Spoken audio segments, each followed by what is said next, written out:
when, as a founder of a company or as a CEO, people always ask me, what is the biggest threat to your business? And I'd always chuckle and say, people stopped flying.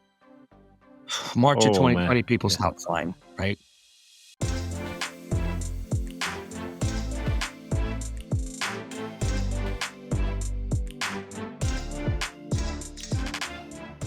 Hey guys, before we jump into our episode today, I wanted to do something a little special because we have a very special guest today. So I'm going to give you a little mental exercise. Just bear with me for a moment. Hang with me here.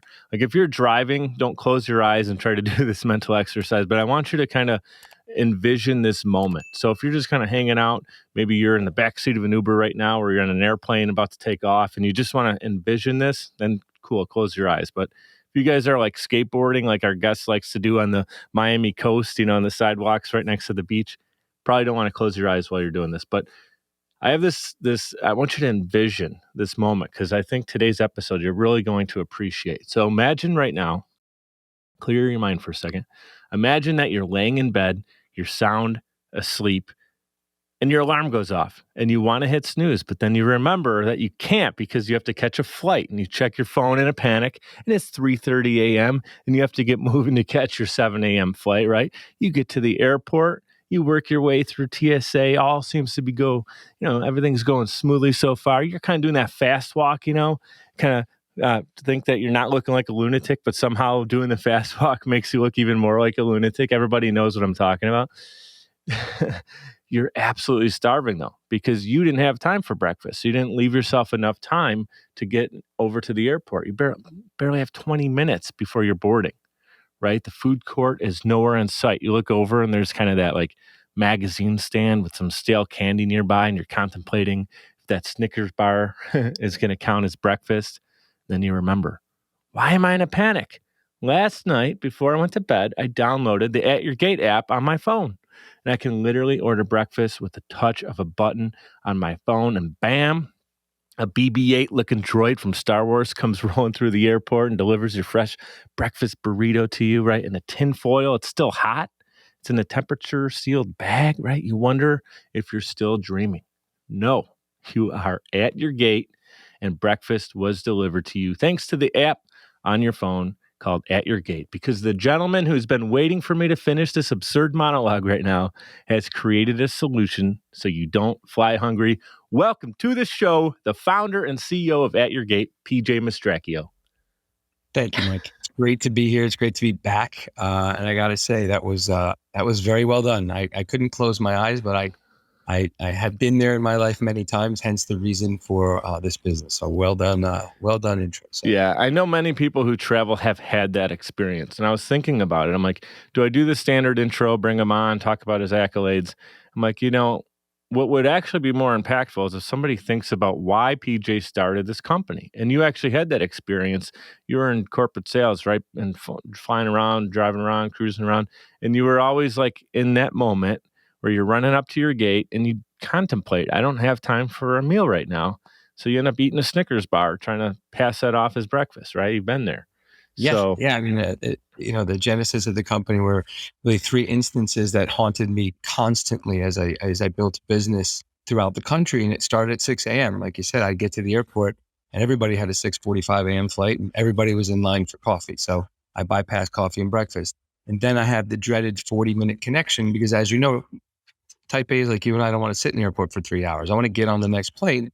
And then I'm kind of confronted with a choice. Do I, run and try to get some food or miss my next flight? And so that was the second. And then the third instance was landing late at night and everything's closed and you got to get a rental car and drive 35 minutes and you're starving. And so, we set out on a mission to, build an app to deliver food and retail inside of an airport. And here we are today.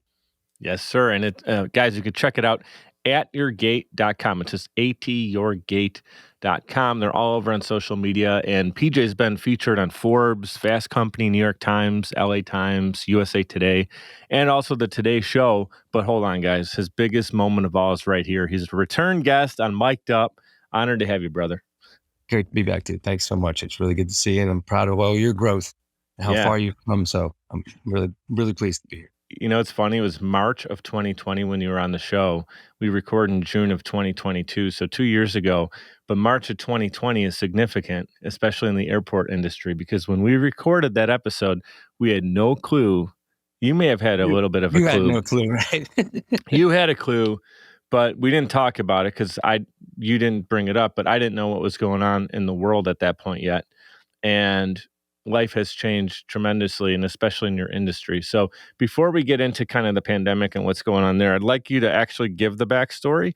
Like we just teased it. I let people know what AtYourGate is. You mentioned it. We gave them the website. But I want to kind of go back to when this was an idea in your head, and how did you actually pull a team together? I know you're sleeping on like air mattresses for the first 6 months or whatever. Like, give us the story of how you actually turned this into a legit company. Yeah, it starts with an idea, right? And the idea was my problem, and then built a really good team. My two co-founders, David Henninger and Chris Hartman, have been there since day one. They both had a lot more hair and a lot less gray, but they're still with me. It's about building a good team and finding the team that isn't like-minded in their thinking and is well-rounded in their experience. And so David has an MBA in marketing from the University of Chicago and an undergrad in chemical engineering from the Ohio State University. So left brain, right brain guy. Chris has been a dear friend of mine for almost 30 years, and he's an ops and technology guy. So we went to battle together.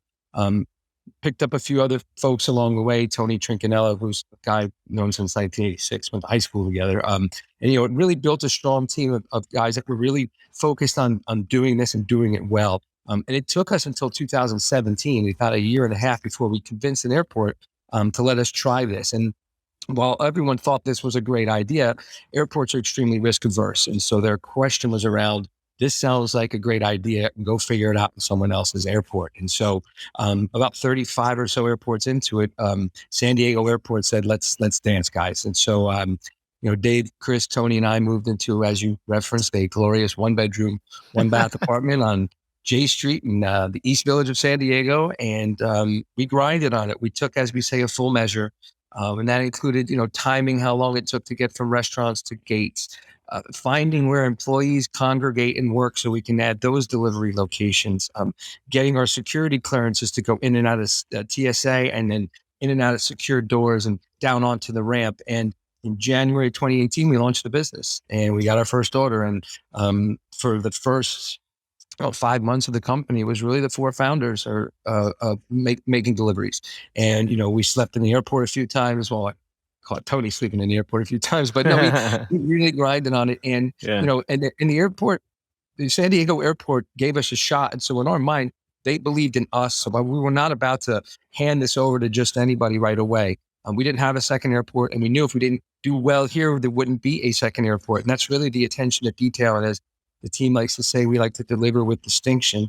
And so that was really our first airport. And then very luckily, Mike, in April of 2018, the largest airport convention in the country happened to be in San Diego. So all those other airports that we talked to about how great this was descended in the airport, and we overstaffed and had them looking busy when they weren't. And we made sure that everything was perfect, and they secret shopped us. And the next step was the Port Authority of New York and New Jersey. And that's kind of the crown jewel. Not only am I from there, and our two of the other founders are from there, but that's the biggest airport network in the country, Newark, JFK, and LaGuardia. And so on a day's notice, I jumped on a one-way flight to Newark, New Jersey.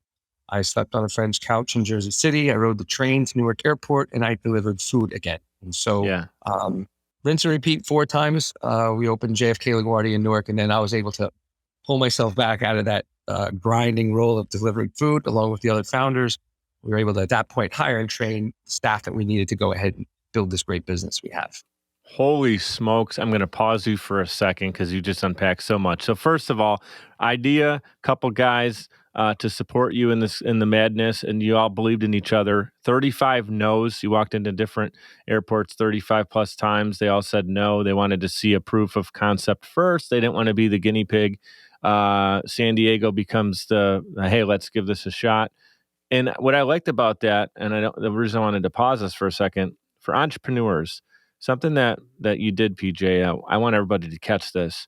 You made sure you were kicking ass in San Diego first before you started to go all over the place, meaning like the proof of concept is being built in one airport. And then this convention situation kind of like sped it up, but you had to be ready for a bigger moment that you didn't anticipate at first. So that was amazing. And then before you know it, LaGuardia and the rest is history. You're in more than we can count now. So I just want entrepreneurs to realize that a lot of times we want to go from our first client to our 1000th client in a month. And we're not ready for that most of the time. But also, why would client 2 all the way up to 1000 even want to work with you if you can't prove that you can work with one at a high level? Second thing, PJ, I know you're not looking for the pat on your back, but guys, he's out there hustling. He's delivering food for his company because if there was a, not that they were dropping a ball, but if they were busier than the employees that they had, they started off with a couple people running bags around one airport, and now they're busy. They need a third, fourth, fifth person. Well, guess who that becomes? It's PJ running around. And the last thing I'll say is I remember a story from your first time that if anybody didn't catch the first interview with you, that you kind of got creative on a flight. I think you ordered a round of food for maybe the staff or something on a flight because they were hungry. You were talking to them, and I don't want to butcher the story. Do you remember what I'm talking about? Yeah, Yeah, we do a bunch. I mean, one of my favorite things to do is when I'm flying into one of our airports out of Miami. We'll be here in Miami later this year, but when I'm going to a destination we're in, I'll make sure I get to the boarding area an hour before, which is when the flight crew comes. And I'll make sure they're not busy, but I'll at least grab one or two, either the captain or, one of the flight crew, and ask them about their day. What kind of time do you have in Philadelphia when we land? Are you guys doing a quick turn? And, and whatever that story is, I follow up with, listen, come find me after we get to boarding. Have you heard of AtYourGate? In the beginning, people were like, no. And now, I've seen a sign, or what is it? Or we've used it. And then I, at the appropriate time during the flight, I actually give the flight crew my phone, and I allow them to order whatever they want. And then it's waiting for us when we land. And so I tell them my only requirement is to take a picture with my team and maybe post it on your internal social media or your Facebook page. And it's a really cool gesture, but the hidden benefit to it, and I hope I'm not going to name any airlines or flight attendants, but thank you. You know who you are. More times than not, I'm in coach. And since I'm booking last minute, several times I'm in a middle seat. But there have been more than one instance that I've ordered for the crew, and then a first class meal and perhaps even a bottle of wine has appeared on my tray table in the coach cabin. So it's a really cool way, especially now post COVID, because you don't have to be a news nut to see what's been going on a plane with these nuts. And so, the flight crews more than ever need to be appreciated. They worked really hard through a very scary time. They dealt with really scary people. And so, that's a nice gesture. And I think, as simple as bringing a sealed bag of candy onto the plane, which I've done before, just handing it to the flight crew and saying, have a great day. Those are things as listeners you can do to really enhance your travel experience. Dude, that's really awesome. Again, guys, most of the listeners on the show are young, or they're entrepreneurs of all stages, but it's great to remember, be creative. It's not that PJ's just doing that like, hey, we're going to hook them on a sale or anything, but it's like, how can I do a kind gesture that literally is kindness with no expectation of something in return? And if they want to agree to do the photo or whatever, that's a cool opportunity, but most are going to be happy to do it because you're opening up and you're helping them out. And I think most people can appreciate, like, here's the founder of a company just hustling and doing the right thing. So I know I've seen those photos, and it seems like most people are pretty cool about it, right? So I love to hear that. So then now that was 2018, your first airport, the San Diego experience. 2 years later, the whole world shuts down, including airlines for how long were the airlines not moving at all?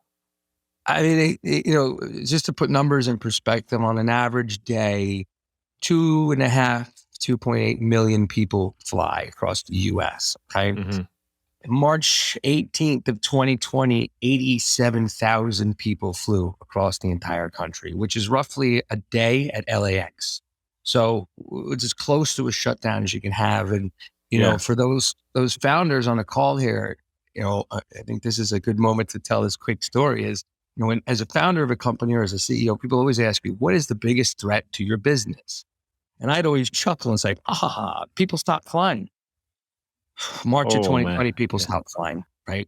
And so that's when we had to really dig deep. It started with getting the whole team together. It was all about everyone's safety, right? We had no idea what this thing was. And so it was really a kind of first week of post, I'd say the middle of March. It was a huge team call checking on everyone's health and their family's health, and when you have this many employees, we had 150 some odd employees at the time. That's a lot of people. And so there was a great amount of concern. And, as we kind of worked our way through COVID, our focus was and continues to be on our people, right? Our employees and their families. And, but we were basically shut down. We didn't have a lot going on. And a funny thing happened on the way to COVID. And I'm not making light of COVID, so please don't think that. But, as a lot of business have the same story, our business went from interesting, Mike, an interesting business to an essential business. And not overnight, but damn near close. And, it started with the airports closing almost all the concessions. Now, while there weren't travelers, all those masks and gloves and hand sanitizer that were coming off those planes didn't walk. There was brave employees that were in the midst of a pandemic. They had no idea about showing up every day to unload that stuff so we could help save our seniors and our vulnerable people, right? And so the concession operators called us and said, listen, guys, we're not super busy, but we have a huge problem. We have customers who want to buy that really don't want to come here because they're afraid to leave the break room. And we only have a few restaurants open that are a hike to even get to. And so we slowly started to go to our employees and people started to feel comfortable and we kind of started to reopen. And that triggered the next two events, which were, the concessions were first. And then the airlines started reaching out to us. I mean, I'm like 4,000 miles away from being a million miles on United Airlines. We couldn't get a call back from anybody. One day they hit up our info@AtYourGate.com with procurement and said, help us, because we need to feed our pilots because we've removed food from these planes. We want to do something for our employees that are working through this pandemic. And so United, American, Alaska, Delta, JetBlue, Spirit, they all were concerned about their crews and their employees. And as part of that help, we were able to step in and provide food in a contactless way. And, Mike, before COVID, At Your Gate theme was around choice and convenience and having control over when and what you eat. That messaging is still there, but we completely pivoted from convenience, choice, and control to safety. Use your own device to order and pay, right? No contact ordering, no contact payment, no contact delivery. The seats every other seat was closed. We'll put the food on the bag, on the seat, have a good day. And then the third component to grow our business, and I'm blessed to say we quadrupled the size of our business during COVID, launched the likes of LAX, Dallas, Fort Worth, Denver, Seattle, Salt Lake City, Philadelphia, the list goes on, was because we needed airports to do this. And while we were on the pile of cool things to do, this whole nature has shifted street side to delivery and contactless was now needed inside of the airport. And so, thankfully we had done a really good job heretofore with our business. The other interesting thing that happened was there's a company called Grab, now called Servy, which does a marketplace and pickup. They're wonderful to work with. They have great technology. But prior to COVID, airports looked at us as competitors. And we really don't do the same things. Mike, they do pickup and we do pickup. That's about the extent of it. And we're a delivery company and they're a software and marketplace company. They're really good at what they do. I think we're really good at what we do. And, we use the reference of like the peanut butter and chocolate to make the Reese's peanut butter cup. We partner with those folks because they were then able to add delivery to the airports that had only pickup, thus not forcing people to go to the concessions and stand in line. And so our collective businesses also got a boost from this. We went from a somewhat competitive situation to a partnership. And then the last thing that happened was we did have a competitor. We had one competitor, and those of you know me know an extremely fierce competitor. Love another jersey to hit, as us football players say. In March of 2020, Airport Sherpa ceased to exist. And so prior to COVID-19, for you founders out there that are worried about building an app, look and see what you can license. We had licensed our app prior to COVID. We didn't build our own technology. We wanted to see if it would actually be a thing. Our competitors did build the technology. So we acquired them. We were able to acquire the technology, actually do an acqui-hire and bring some wonderful developers onto our team. Now we have our own tech stack. So concessions were on board, airports were on board, airlines were on board, competitors were removed, potential competitors became, or perceived competitors became partners, hence the interesting to essential business story where we are today. And what's really great about that too is like you were the early one in the door. So even if someone does try to copy what you're doing, they come in, you have a couple of years now of a relationship with these airlines, and and you got investors behind you. When someone comes to them and trying to pitch them, they're like, no, we're already in with the original company who's already done a tremendous job with being nimble and pivoting in the middle of a pandemic and coming out stronger than ever. Um, you know, I know that obviously nobody here, I lost my father, my grandmother, Sorry, dude. both with COVID, man. And my dad was I'm only sorry. 69. Yeah. Yeah. Thank you, brother. And so it's no joke, man. How many people were impacted by this thing. It's crazy, absolutely crazy. But something I've learned about adversity with businesses are when you're able to continue to move and get creative, when everybody else is turtling up, when you put the foot on the gas and say, hey, everyone's afraid right now, but they're not even showing up to the game. So if we keep playing ball at a high level, we can get further ahead. And that's what you guys did. It's not that you took advantage of a pandemic. It's not that you weren't mindful of the situation. Like you made sure you followed protocols with your team. You made sure you had appropriate conversations with airline. It's, from what you just said, at the right time, but you never stopped moving forward. You were still creative. You were always figuring things out. So I mean it when I say I'm really excited to have you back on the show. I've been wanting to get you back on the show since the last time we hung up the last call 2 years ago. So this has been awesome. I got some more questions for you. We're going to take a quick break. I gave AtYourGate some love at the top of the show. I'm going to give our two sponsors some love right now. We're going to take a quick 2-minute timeout. We'll be right back with PJ. Podcasting is a great way to engage with your audience and stay consistently relevant. The only problem is you don't have the time or desire to produce your own show. You simply want it done for you, and that's where Social Chameleon comes in. All you need to do is press record and upload the files. We'll handle the rest. From planning, production, post-production, distribution, and digital marketing, we have you covered. We realize that times are tough and funds are tight. And Social Chameleon believes in building supportive business relationships. By clicking on the link in this promo, we'll provide you 7 free podcasting tips to get started, as well as a free 30-minute online consultation. This is the perfect opportunity for entrepreneurs, keynote speakers, industry experts, influencers, and anybody who has a personal brand. With Social Chameleon, we help you build a brand that is out of this world. We're ready and waiting. So what are you waiting for? Click on the link to get started today. Hey guys, it's Mike. I'd like to give a proper shout out to Navigator Bookkeeping. Look, for a long time, I ran my business without really understanding the full financial picture. I used my gut and my bank account balance to make decisions, which led to some poor choices and constant stress over my business's finances. I knew something needed to change. At the beginning of 2021, I made a decision that helped pave a more clear path for my business. I started working with Navigator Bookkeeping. Since then, my bookkeeping has been handled for me. I now understand the full financial story of my business, making important financial decisions much easier now, and it helps me plan for where my business is going. I highly recommend giving Navigator Bookkeeping an opportunity to help your business. Check them out at navigatingyourbooks.com. Again, that's navigatingyourbooks.com. It's time to know the full financial story of your business. All right, we're back in action with PJ Mastracchio. Guys, you can check out AtYourGate. It's atyourgate.com. And on social media. I made all the links clickable in the show notes in the description here. If you're watching on YouTube or tuning in on Apple, Spotify, you name it, whatever app you're on, it's all clickable there. So you don't have to worry about spelling it or spelling Mastracchio, which I still struggle with myself here, even being a Paisan. So PJ, before the break, we talked about adversity. We talked about pushing forward, but then we cut to the break. And I want to make sure that I get your response to that. What's your thoughts about an entrepreneur continuing to forge forward even when they're facing high adversity?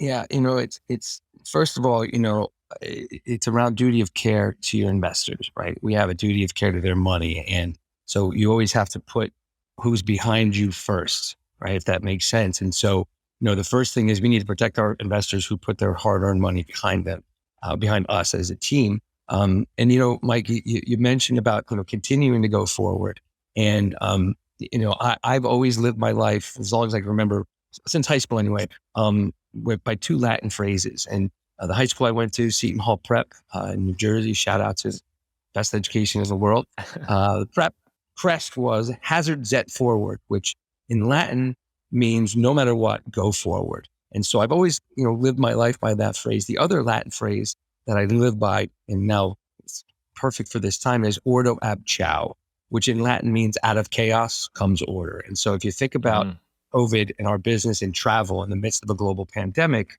hazard zet forward, we didn't stop moving. We knew we could get through it. And ordo ab chao, we needed some chaos. And I don't mean that, again, disrespectfully, with the chaos of this, the airport's trying to figure it out. And now we kind of come into order. So it was a really seminal moment for our business. And the last thing I'll say is, for those of you out there who either had a business that maybe didn't make it through COVID, or you have a business that did make it through COVID, you didn't have anybody to ask how to handle this. Not a person alive on this planet had brought a business through a pandemic. I have a mentor, Bob Previty, who's one of the most brilliant men in the world. While he was great, he didn't have anything to draw reference on, and so think about that. There was no one we could call to ask for advice. Almost every other problem in business, there's someone in your network or in your Rolodex or that you can find that can help you with it. There was nobody that had experience. Got to go back 100 years to the Spanish flu, but nothing was relevant because the way we do business is different 100 years ago. Yep. So even if you reference history books, that may give you a little idea of kind of how things maybe took to bounce back, but it's a whole unique situation. Yep. Well, I really appreciate you elaborating on that and articulating it way better than I could. I mean, my tongue still gets twisted just trying to say half the things you just said in Latin. I took French and I passed with, I think, a 68. And then you'll laugh. In high school, somehow, when I took music classes, they counted as a foreign language. They literally said this, and my counselor said, if you take all these extra music classes, I'm a drummer. So I took jazz band, I took orchestra, I hit the triangle, ding. In orchestra, I got 100 in the class, and I didn't have to take French anymore. And then awesome. get this, guys. I'm admitting to cheating the system, but hey, they made the rules, and I just played by them. I went to Buffalo State College. They looked at my transcript, and they said, "Oh, we see that you've completed like this advanced foreign language requirement, so you don't have to take it." I'm like, "Yeah, I did. I certainly did." Hey, it was all on paper. I didn't manipulate the paperwork. So anyway, that's just a little side note. But getting back to back to AtYourGate, brother. I want to pick your brain even a little bit more aside from the business, just how you think and operate and function.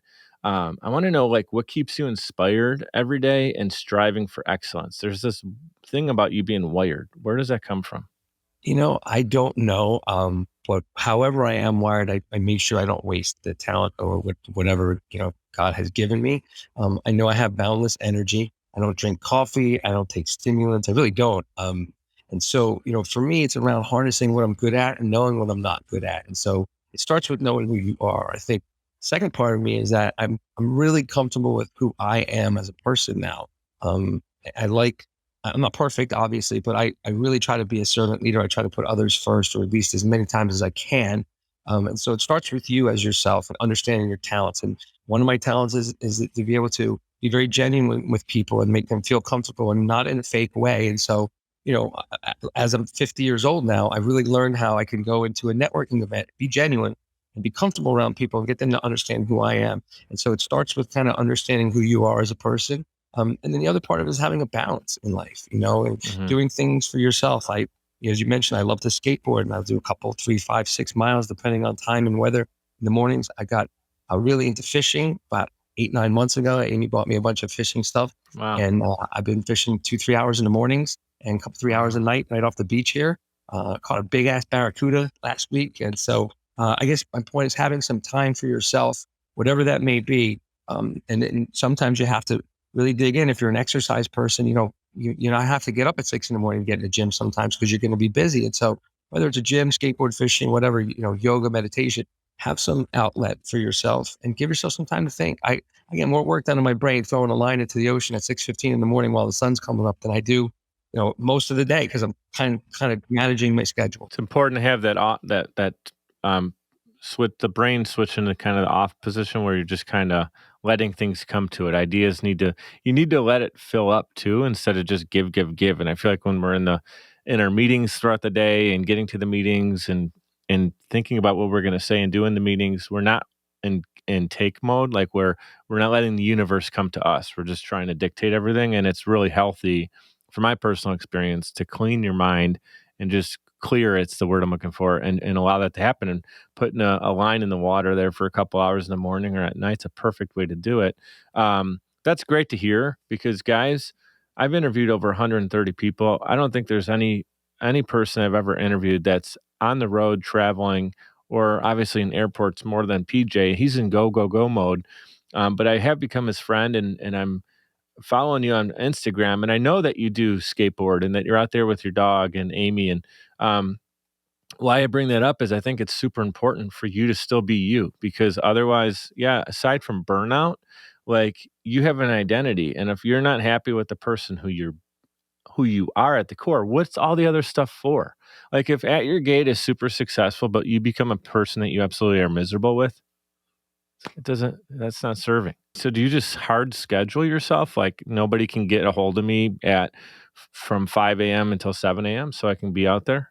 It's the really cool thing is that we have a really good team in the sense that some of us might work 4 hours a day, some of us might work 20 the next, but we get our jobs done. And so, it's part of being a leader is allowing your team to work and not have to make them accountable unless they need to be held accountable. They're founders, they're executives. It starts there. So no, I don't do that. I mean, no one's really reaching out to me at 5 a.m. unless it's my buddies that are my meathead friends in Philly that are in the gym, sending me pictures of dumbbells, So I really do have that time. And, Amy working from home as well is really good because I don't have to worry about running up to, help her manage something for her to lead. And so, having a work-life balance for me is easy. And then, like I said, if someone's trying to get me at 6 o'clock, they might hear the ocean in the background, but if it's important, I won't go fish over a call. I mean, there's been nights where I really wanted to fish and I had a meeting and I just had to do it. So it's not like it's my stopgap. I do it when I can. And when I feel like, most times I can, but like I said, I don't, it's always worked first, but I love what I do. So it doesn't really feel like I'm dragging my ass through a day for sure. Right. Yeah. I think that's super well said. And so it's important to make sure you find the thing that you can do a 20-hour day and still be excited about it the next day, but also to give yourself some time to breathe, to be yourself. Like I said, let the universe come to you. It's super good. For me, that's drumming. I like to, sometimes on a stressful day, if I have 15 minutes in between calls, I'll just go. I have a digital kit so I can put the headphones on, and I'll just put some funk on, man, and I just go crazy, and then I'm good for the next call. That's So awesome. that kind of thing. Got to free up your mind. So I think I may know the answer to this. It's kind of a unique question. I've never asked this one on the show before. But let's say you retired today, right? And you never worked another day in your life. I know this isn't you because you're so dedicated to what you're doing. Well, hypothetically, let's say you retired today, you never work another day in your life, and you live to be 120 years old, right? God bless them. How are you spending your days, man? What would you be doing? I mean, if it was today in today's, with my family situation, I would definitely be spending a lot more time with my nieces and nephews, my mom and dad, my sisters. I was able to see my two nieces, Josephine and Anna, just 2 days ago for the first time since COVID. They live in a part of Jersey it's difficult for me to get to even when I am there. No excuse, but it is what it is. My point is that I would definitely do that. And look, I'm a guy who wouldn't sit still. I don't know if I'd jump right back into something. I love to travel. And the one thing I've given up is that those trips to Europe, those trips to Japan on a whim, Amy and I have traveled all over the world on a whim. And so that wanderlust in me has kind of been put on hold. Even though I'm traveling all the time, I'm getting my fix, believe me, in US airports. But, I want to see the world. I want to see the rest of the world. So I plan on doing a lot of traveling. Obviously, I have children that I'll be putting, trust from the States aside. And so, but Amy and I we're gonna take some time off, I think, first. We talked about turning our phones off for 30 days and just going somewhere, not telling anybody we're gonna be fine. Just give us a month to decompress. So, but yeah, and then I think the bigger thing besides the me part of this, or like sound like a selfish jerk, is, I've been really blessed as a college dropout and a teenage father, to have people in my life that have either taught me or carried me or mentored me or believed in me or invested in me. And so, as I built this business, I've been able to mentor a few companies along the way. but I've never been able to put my own money behind them because everything I have, I put into this business. And so part of me is really excited to be able to invest my money in companies and ideas that people believe in, and give these folks that might not be polished, they might have a college degree, but to give them a shot. And look, I'm also a very big proponent of, fostering development in inner cities. I think there's some inner cities that just don't. There's plenty of brilliant people that are in the minority that don't get the chance that we get. I mean, I'm not going to get on my soapbox, but I'm a white male, so I've got a lot of cracks at this. And so, growing up where I grew up and playing college football, part of the thing that I want to do is be able to inspire the inner city community by, building entrepreneur programs out and inspiring people, both entrepreneurial and also financial literacy. The one thing I never had, and I'm still not really good at, is financial literacy. And I think a lot of kids grow up without that. So anyway, I want to be able to give back. And I think that if I gave it a phrase, I tell this to Amy once in a while, I say, when we travel somewhere, I want to make an impact on that community, not just, that crazy guy was here for a week, but whether it's something we do anonymously or something we see that needs to be done, I always want to make an impact. And it started with my younger family when we traveled throughout Africa and Asia. We left our mark in a few little towns, and that's something I'm going to continue to do as well. Brother, that is so good, man. I just sitting in that moment, like I could just feel you resonate, and I could feel your purpose coming out of you. And not to sound goofy, but that's what this is all about. Like when we're working hard, but people don't understand. My family think I'm a little crazy, but they think I'm crazier than I am because of working the way we do. But it's like, this is a purpose. It's bigger than At Your Gate. At Your Gate's a huge thing, and you're serving people. And when they get that breakfast burrito and it's because you and your team made it happen, that's cool. But you're going to then continue to take your success and turn it into, like you just said, a financial literacy program, going into maybe an impoverished neighborhood that's just off the coast of a beautiful resort. But you're like, we're not just going to hang out at the resort. Why don't we spend an extra week? We'll do 2 weeks, 1 week at the resort and a second week over here, like helping, build this neighborhood up.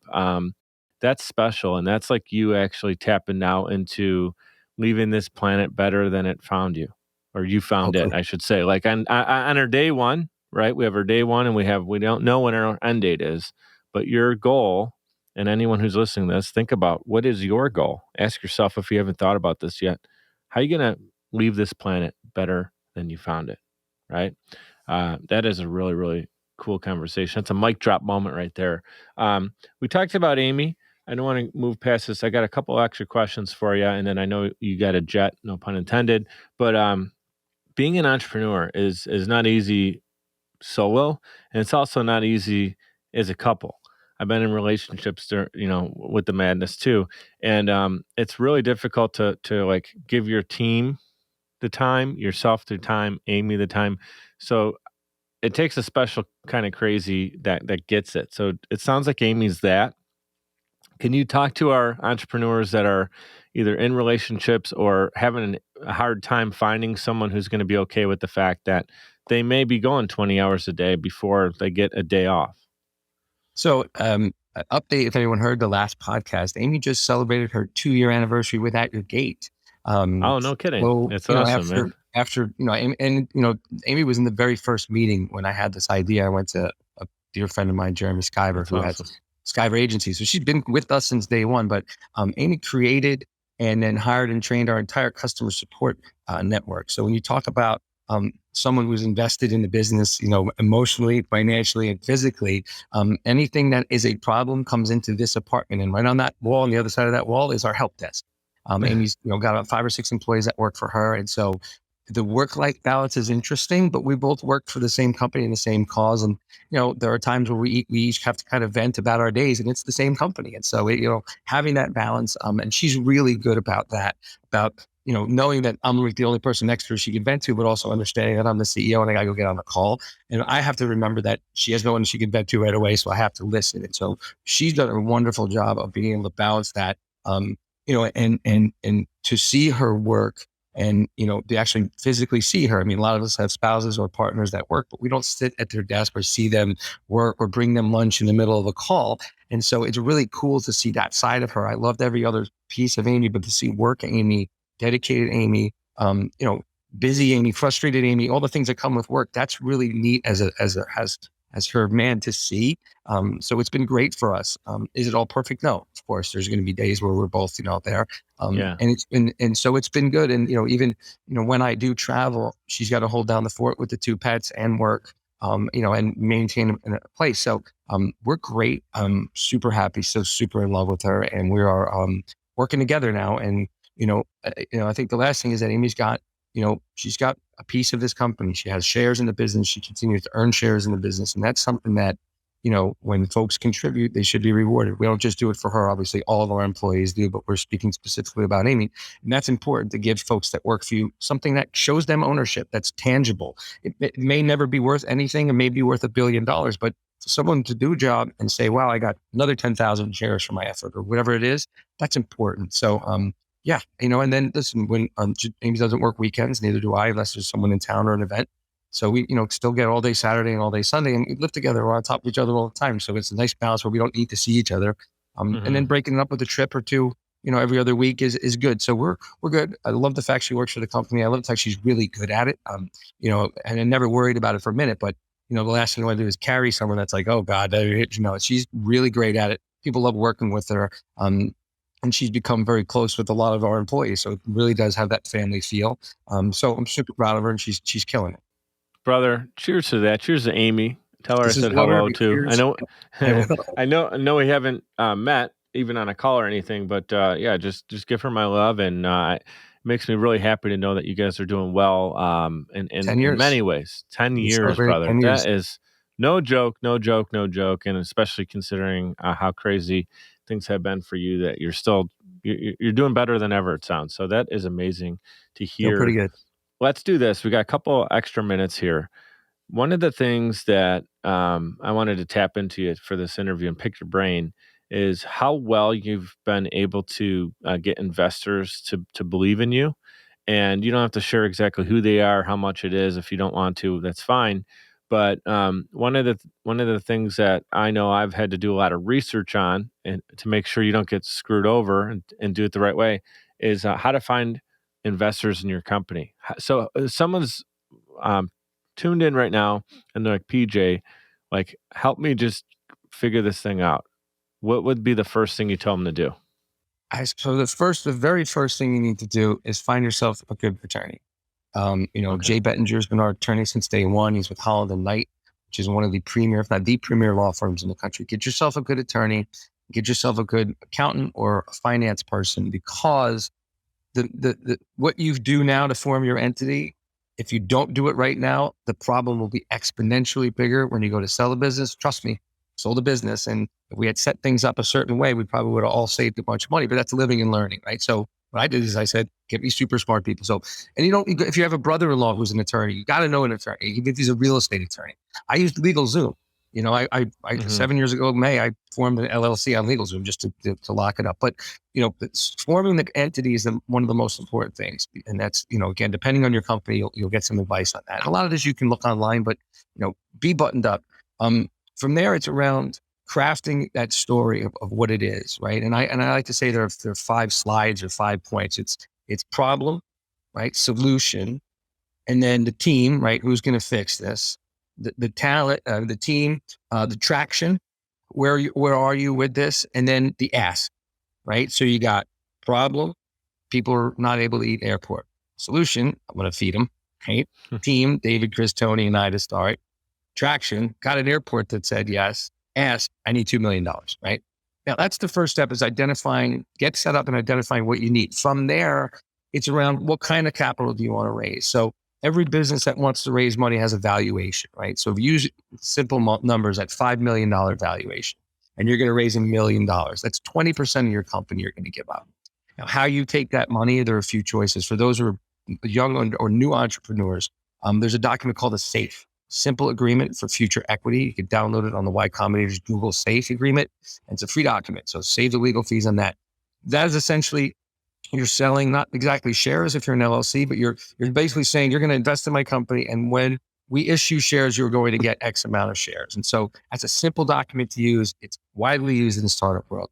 You can also do convertible debt, right? Which is, $100,000. You'd have an 8% coupon, 2-year term, and a discount off the next round. So once you identify the types of raise you have, that's the basis for this. And then really, there's mixed bag on this. I can tell you, for me, it was the best. Friends and family are the way to go. And I know it sounds really cliche, but bear with me. If you've ever had a job where you were a successful salesperson, go to that guy. And then use the phrase, if not you, who?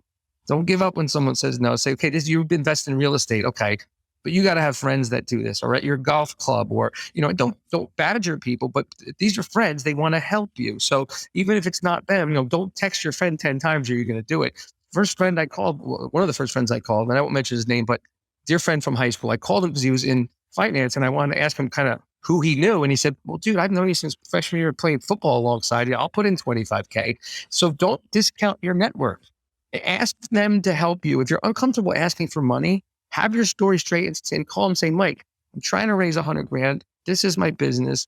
The first family I did that to said, what about us? And put in $100,000. So don't always have to make the ask. Be genuine in what you're looking for. Be buttoned up in what you're looking for, and keep turning over rocks, man. You're going to get 99 no's for every one.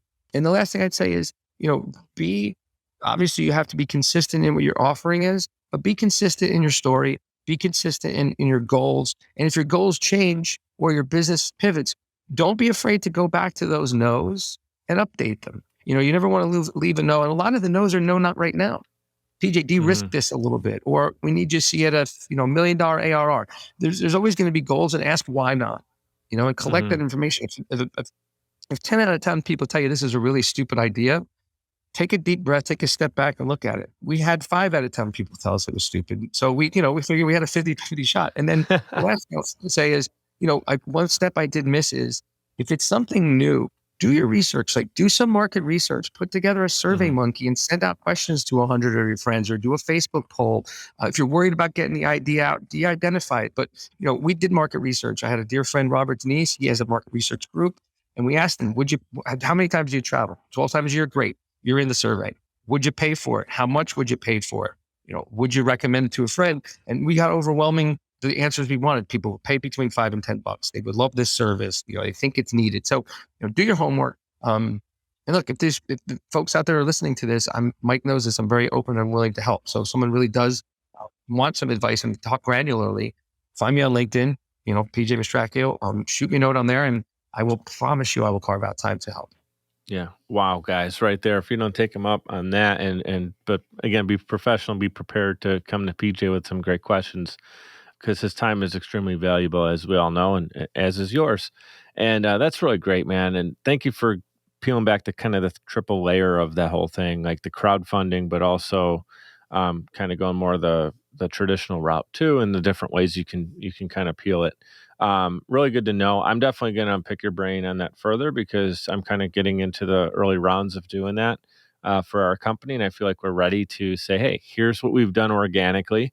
It's proven now that we can do this organically. We can grow this way the same, but with your help, we can really this can really, really ramp up and be the company that I know it's capable of being. When you go out to raise money, there's a third vehicle, and you mentioned crowdfunding.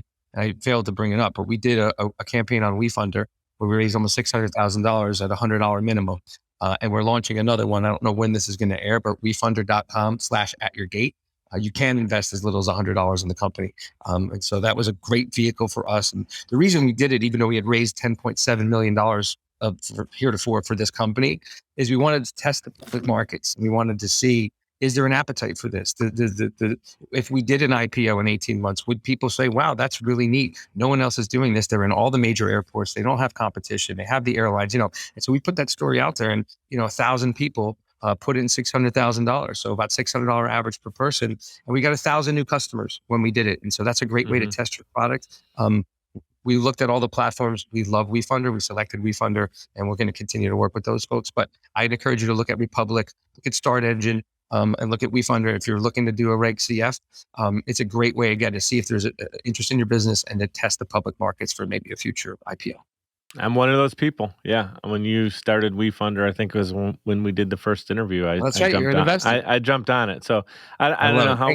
I don't know how much ROI I have on my investment to you right now, or however it works, but I was just happy to give you basically a couple $100 to say, hey man, I know you're going to do more with this than I know what to do with it to help your The company. valuation has gone up 60% since the last time you invested. So it's, on paper, it's worth, 60% more. And if you ask me for the investment back, I tell you that it can't give it back. So, but look, No, we're looking at I'm not looking hopefully for it some back. kind of, I'm looking to keep hearing these success stories, man. I yeah. absolutely love it. With the last minute here, is there anything you'd like to talk to our entrepreneurial audience? A lot of business owners on this, small business owners. What would you like to say to them? Anything, words of encouragement, if they're just kind of on that last rope right now of like, man, why isn't it coming together? And you're going to say, think of it this way.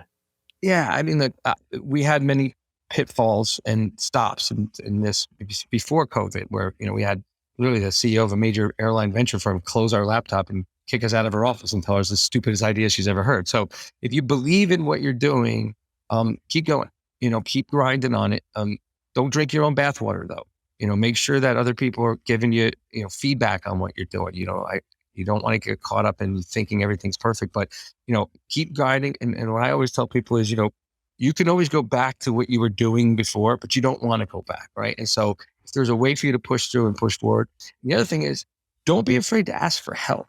And it's not just around financial. I think a lot of entrepreneurs, and there's a few companies I'm mentoring where it's just one founder, and I keep telling them, bring someone else in, give up a little control, and so look for help. Don't be afraid to ask for help, because you never know where help is going to be. You'll be shocked at what you'll find out there. And so, perseverance and belief are the keys to success, right? If you persevere and you believe in what you're doing, you're going to be successful. I think the last thing is be genuine. And by being genuine, you're going to be true to yourself, meaning don't think you're somebody you aren't, right?